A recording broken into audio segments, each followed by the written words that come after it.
નમસ્કાર, હું છું મહેંદી અને તમે જોઈ રહ્યા છો ન્યૂ ભારત ન્યૂઝ। નજર કરીએ આજના ટોપ 25 ન્યૂઝ। ગુજરાતમાં 5 વરસાદી સિસ્ટમ સક્રિય થવાથી આગામી 7 દિવસ સાર્વત્રિક વરસાદની આગાહી। અમદાવાદમાં 18 ઓગસ્ટથી 1 સપ્ટેમ્બર 2026 સુધી 35 પોલીસ સ્ટેશન વિસ્તારોમાં હથિયારબંધી અને સરઘસ પર પ્રતિબંધ મૂકતું જાહેરનામું બહાર પડાયું। દિલ્હી પોલીસે સુપ્રીમ કોર્ટમાં સ્વીકાર્યું છે કે જંતર મંતર પ્રદર્શનમાં સાદા કપડામાં રહેલા કર્મચારીઓ ભીડ નિયંત્રણ માટે તેમના જ જવાનો હતા। સુરતમાં રેસ્ટોરન્ટમાંથી ઓર્ડર કરેલું ખોરાક ખાવાથી એક જ પરિવારના 5 સભ્યોને ફૂડ પોઈઝનિંગ થયું, જેમાં 5 વર્ષીય માસૂમ બાળકીનું કરુણ મોત નીપજ્યું। રાજકોટમાં એસઓજી અમદાવાદ રાજકોટ હાઈવે પરથી ₹1.50 કરોડની કિંમતનો ગાંજાનો જથ્થો ઝડપી પાડી 2 આરોપીઓની ધરપકડ કરી।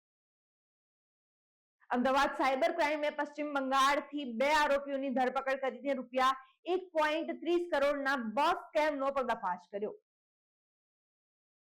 ગોંડલના ભોજપુરામાંથી ફેક્ટરીમાંથી 2695 કિલો શંકાસ્પદ ખાદ્ય તેલ જપ્ત કરી વેપારી સામે કાર્યવાહી ધરાઈ। દિલ્હીમાં વંદે માતરમ અધવચ્ચે રોકવામાં વિવાદ પર ખડગે ભાજપને પડકાર ફેંક્યો છે કે જો આ ગુનો હોય તો ગાંધીજી, નહેરુ અને પટેલ પણ કેસ કરો। અદાણી ગેસ બાદ હવે ગુજરાત ગેસ દ્વારા પણ સીએનજીના ભાવમાં પ્રતિ કિલો 3.95 રૂપિયાનો વધારો કરવામાં આવ્યો છે, જેથી જૂનો ભાવ 85.1 રૂપિયાથી વધીને હવે 86.73 રૂપિયા પ્રતિ કિલો થયો। છોટાઉદેપુર જિલ્લા પંચાયત વહીવટી પારદર્શિતા માટે 57 તલાટી કમ મંત્રીઓની સામૂહિક બદલી કરી તાત્કાલિક જોડાવા આદેશ કર્યા।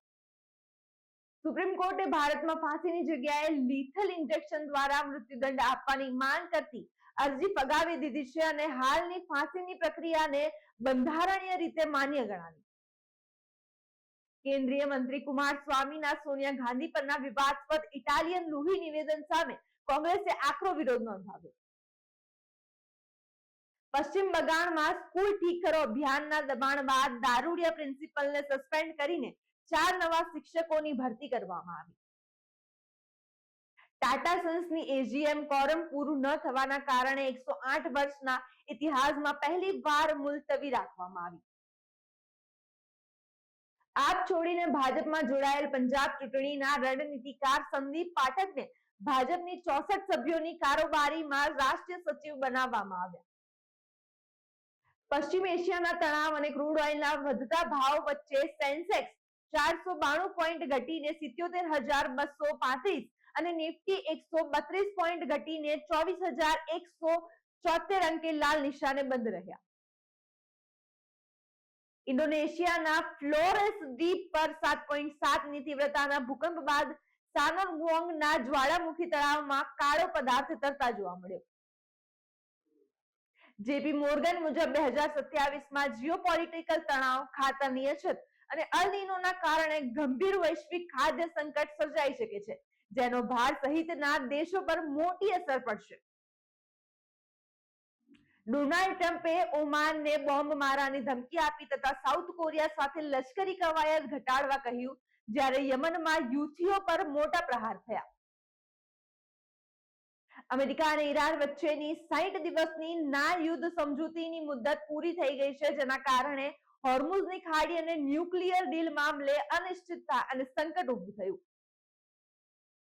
ભારતીય વિકેટકીપર બેટ્સમેન ઋષભ પંતે શ્રીલંકા સામેની ગોલ્ડ ટેસ્ટમાં પોતાની 89મી ઇનિંગમાં ટેસ્ટ ક્રિકેટમાં સૌથી ઝડપી 100 છગ્ગા પૂરા કરીને વિશ્વનો પ્રથમ બેટર બનવાનો ઇતિહાસ રચ્યો। નયનતારાના ટાલવાળા વાયરલ ફોટા સંપૂર્ણપણે એડિટેડ છે અને તેનો યશની ફિલ્મ ટોક્સિક કે વાસ્તવિક જીવનના મુંડન સાથે કોઈ સંબંધ નથી। ભારત સરકાર દ્વારા જાહેર કરાયેલા 17 અર્જુન એવોર્ડ વિજેતાઓની યાદીમાં દિવ્ય દેશમુખ અને વિદિત ગુજરાતી સહિતના ખેલાડીઓની પસંદગી થઈ છે, જેમાં એક પણ ક્રિકેટરનો સમાવેશ નથી। શત્રુઘ્ન સિન્હાએ પુત્રી સોનાક્ષીના રાજકારણમાં પ્રવેશ પર અનિશ્ચિતતા વ્યક્ત કરી છે અને તેના ટ્રોલિંગ માટે ભાજપના આઈટી સેલને જવાબદાર ગણાવ્યું। આવારાપન 2 બોક્સ ઓફિસ પર શાનદાર કમાણી કરતા માત્ર 4 દિવસમાં 100 કરોડ રૂપિયાનો આંકડો પાર કર્યો છે। ઇમરાન હાશમીની ફિલ્મે સોમવારે પણ કરોડોની કમાણી કરીને સફળતાનો નવો રેકોર્ડ બનાવ્યો। આજના ટોપ 25 ન્યૂઝમાં બસ આટલું જ. આવા જ વધુ અપડેટ્સ માટે જોતા રહો ન્યૂઝ ભારતને. નમસ્કાર.